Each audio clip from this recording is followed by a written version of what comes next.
কিভাবে হলো? ৭১। আর তোমারটা? ২৪। ৭১-এর মহান মুক্তিযুদ্ধ আর ২৪-এ গণ অভ্যুত্থান, দুই প্রজন্মের দুই স্তম্ভের উপর দাঁড়িয়ে আছে আগামীর বাংলাদেশ। বিজয় দিবসে বিএনপির ভারপ্রাপ্ত চেয়ারম্যান তারেক রহমানের ফেসবুকে আপলোড করার পর থেকেই প্রশংসার জোয়ারে ভাসছে এই ভিডিওটি, যেখানে প্রতিফলিত হয়েছে বিএনপির ভবিষ্যৎ পরিকল্পনা। সবার আগে বাংলাদেশ, করব কাজ, গড়ব দেশ। মোবাইলে দেখলাম তারেক রহমান আসতেছে, বাংলাদেশের জন্য এমনটাই দরকার। তিনি একটি বার্তা দিয়েছেন যে আসলে জুলাই এবং ৭১ এটি মুখোমুখি নয়, একই সারিতে বাঁধা। তারেক রহমানের ভিডিও বার্তায় আমাদেরকে যে মেসেজটি উনি তরুণ প্রজন্মের উদ্দেশ্যে দিয়েছেন, কাজ কাজ কাজ। ২৪ আর ৭১ নিয়ে বিভক্তি চায় না সাধারণ মানুষ, আর চায় না সংঘাত সহিংসতার রাজনীতি।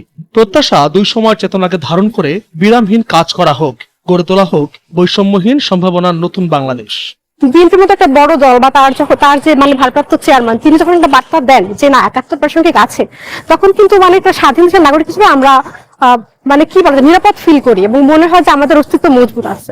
৭১ থেকে ২৪-এর প্রেরণা, আর সেখান থেকে আমাদের সামনের দিকে এগিয়ে যেতে হবে। দুঃসময় এসেও যারা যখন আমাদের মুক্তিযুদ্ধকে নিয়ে বিভিন্ন কলঙ্কিত করার চেষ্টা করা হচ্ছে, সেখানেও তার এই বোল্ড স্টেটমেন্টটা আমাদের জন্য, আমাদের ছাত্রদের জন্য, বিশেষ করে আমরা যারা ২৪-এর রণাঙ্গনে ছিলাম তাদের জন্য এটি বড় পাওয়া।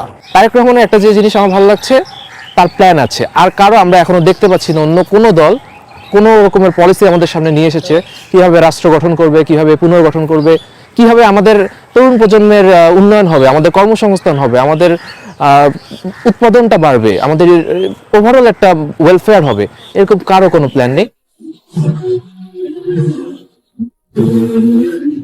কেবল সাধারণ মানুষ নয়, রাজনীতি বিশ্লেষকরা বলছেন আগামীতে সুন্দর ও মানবিক বাংলাদেশ গঠন করতে হলে পরিকল্পিত কাজের কোনো বিকল্প নেই।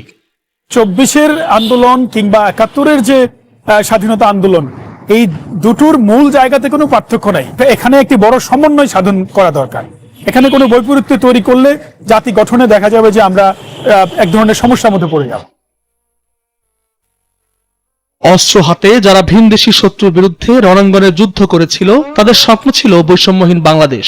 ঠিক তেমনি ২৪-এ অভ্যুত্থান হয়েছে বৈষম্যহীন মানবিক সমাজ নির্মাণের আশায়।